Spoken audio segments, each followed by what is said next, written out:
We've got some cool weather coming in, we've got some tombstones, and we've got some of the Halloween spirit in the air. Let's make some spooky stuff.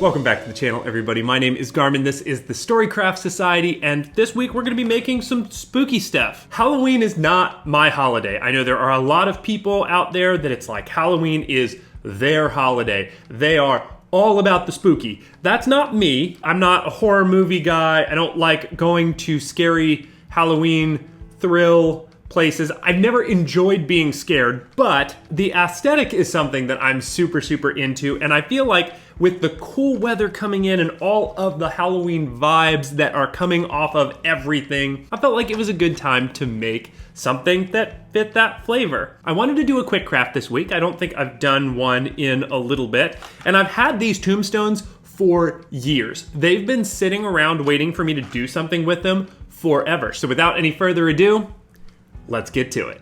That was kind of like Sesame Street, the Count, and less like actual scary tombstones. So to get this quick craft kicked off, I had to do two things. The first one was I needed to spray prime my tombstones. I'm going to use just a gray sear from Citadel for this. And then the next thing that I needed to do was make bases for them. So this is actually a really convenient thing to be able to do. I was able to take heavyweight chipboard and I was able to cut out the shapes of the graves that I wanted. And then I could bevel all of the edges so that they round down to the ground. This already looks like a lump of dirt and it works just perfect for this. We're going to accentuate that later, but for right now, this will do just fine. Once my tombstones had dried all the way, then I pulled out my Gorilla Super Glue. Doesn't really matter what the brand is, Gorilla is just the one that I use, and I glued them to those bases. This is another incredibly easy step. It takes almost no time at all. That's why I like working with super glue, and you just have to get those all in place. It doesn't take long for the super glue to dry, so the next thing I needed to do was get the ground texture ready for these. So while they were doing their last little bit of drying, I pulled out my finely sifted backyard dirt. I actually re-sifted this 2 or 3 more times because I wanted the finest possible dirt. And once I got that to the point that I liked the fineness,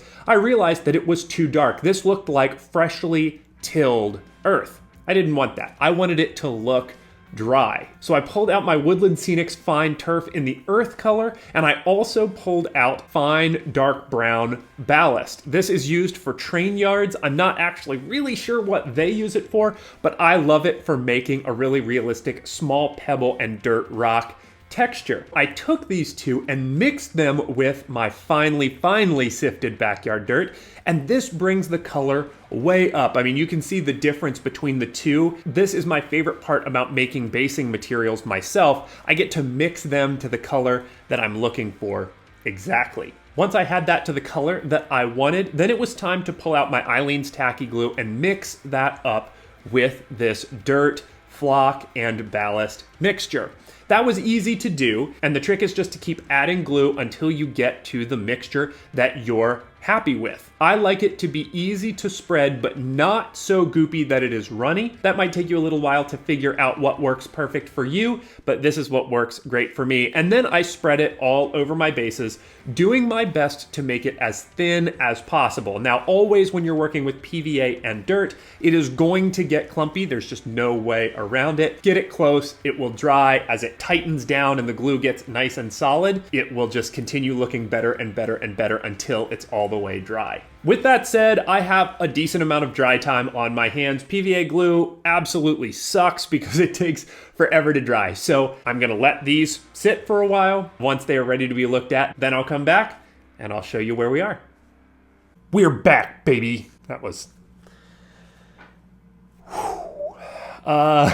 Every once in a while, I do something, and I don't know that I necessarily did something, but something happens that I end up being really pleased with the result. And I will tell you, I am really pleased with the dirt effect that I got on these. It's one of the most convincing dirt effects that I've gotten in a really long time, and I am super super pleased with that. Let's talk about what the next step is. So I am going to actually break out my dark earth flock. This is a product that's made by Flock and Turf. And what I'm going to be doing is I'm going to be making up a PVA glue and flock mixture again. But this one, I'm only going to put onto the tops of the graves to look like tilled up, fresh, dark earth. That's going to be giving me that actual grave site look. Again, no choice but to wait around for it to dry.